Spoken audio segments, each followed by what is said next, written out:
ایک ایسا انسان جو پوری دنیا کو اپنے دھوکے میں ڈال دے گا، ایک جھوٹا مسیحا جو خود کو خدا ثابت کرنے کی کوشش کرے گا۔ وہ کون ہے، کہاں ہے اور کب آئے گا؟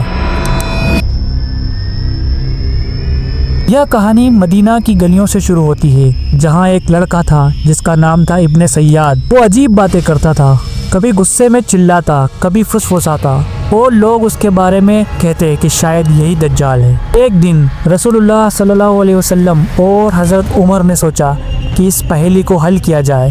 پھر وہ ابن سیاد کے پاس پہنچے اور اسے دیکھ رہے تھے، لیکن جیسے ہی نبی صلی اللہ علیہ وسلم اس کے پاس پہنچے، ابن سیاد چونک اٹھا اور اس نے کہا، آپ میرے بارے میں کیا سوچ رہے ہیں؟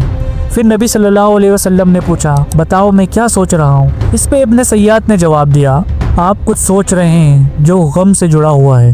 نبی صلی اللہ علیہ وسلم حیران ہوئے۔ ابن سیاد پوری بات نہ بتا پایا، لیکن اس نے اندازہ لگا لیا۔ اس پر حضرت عمر رضی اللہ عنہ اتنے ناراض ہوئے کہ انہوں نے کہا، یا رسول اللہ، مجھے اجازت دے میں اس کا سر قلم کر دوں۔ لیکن نبی صلی اللہ علیہ وسلم نے کہا، نہیں، اگر یہ دجال ہے تو تم اسے مار نہیں سکتے، اور اگر یہ دجال نہیں تو اسے مارنے کا کوئی فائدہ نہیں۔ وقت بیتتا گیا اور ابن سیاد بڑا ہو گیا، لیکن اس کا رویہ اور عجیب ہوتا گیا۔ کبھی وہ کہتا کہ وہ دجال نہیں، اور کبھی وہ خود کہتا کہ اگر مجھے موقع ملے تو میں دجال بن جاؤں۔ حضرت عبداللہ بن عمر ایک دن ابن سیاد سے ملتے ہیں اور اس سے کہتے ہیں، لوگ کہتے ہیں کہ تو دجال ہے۔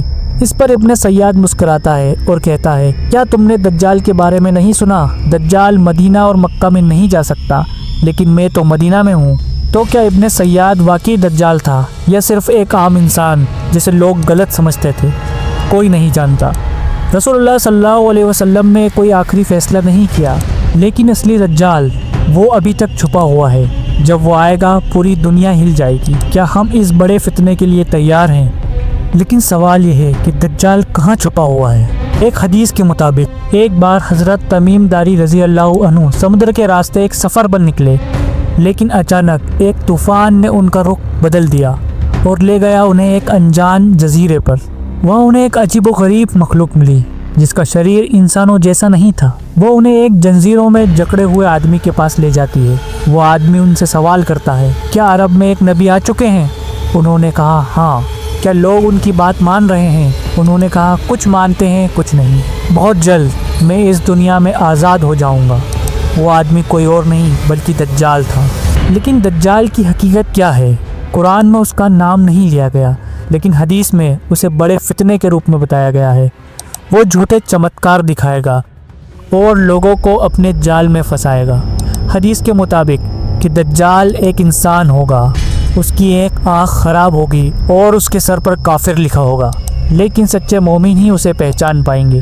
دجال کا مقصد ہوگا دنیا کو اپنے دھوکے سے جیتنا۔ وہ پوری دنیا گھومے گا، جھوٹے جنت اور جہنم دکھائے گا، لیکن اصل میں اس کی جنت جہنم ہوگی اور اس کی جہنم جنت۔ اور پھر حضرت عیسیٰ علیہ السلام اتریں گے دمشق کی ایک مسجد میں اور وہ دجال کو ختم کریں گے۔ دجال کا خاتمہ کہاں ہوگا؟ اسلامی لٹریچر کے حساب سے وہ لوط نامک جگہ پر مارا جائے گا۔